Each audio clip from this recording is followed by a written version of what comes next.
All of us get in situations where people are hurtful to us, and yet God has many times enabled me to step back, say, okay, Lord, you have to do this because I can't do it myself.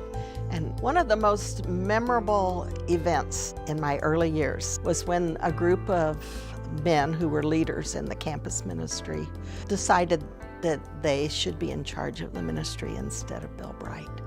And those of us in the office, my office was right across from Dr. Bright's office. We noticed that he was under a lot of tension, that something was going on. We didn't yet know what it was, but he was snappier than he would normally be. He's usually jovial and excited to see you and everything, and he was clearly preoccupied and under stress. And then one morning, Bill came in, and he was a totally different person. And he said, God met me last night. Now, I understand now that was the meeting, the main meeting, where they were going to attempt to ask him to step down, was about to occur. And he had spent the evening with the Lord, and the Lord said, Bill, I love those men,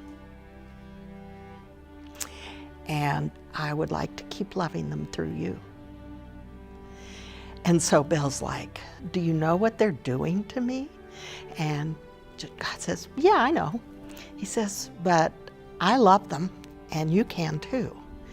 And he just encouraged Bill to draw on the power of the Holy Spirit and the love of God flowing through him as the Spirit was in control, to reach out and love those men.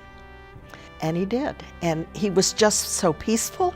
And he went into the meeting, and they made their demands, and he said, no, that God called me to do this, and I'm not stepping aside.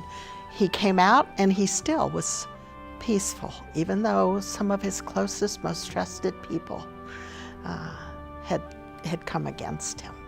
And later, he was able to take what he learned about how to love in the power of the Spirit, even people that you wouldn't naturally love. And he wrote a transferable concept called Loving by Faith, which is, I know, helped many, many people to understand how you can love someone who has hurt you, not in your own power, because we're pretty weak when it comes to doing that, but allow the Spirit of God to fill us. He'll love through us, because he does love those people, and he'd like to do it through the rest of us. So it was a transforming moment for Bill's life, and he would tell you to step back, say, okay, Lord, you have to do this because I can't do it myself. And through his Spirit, he will just flow his love through me.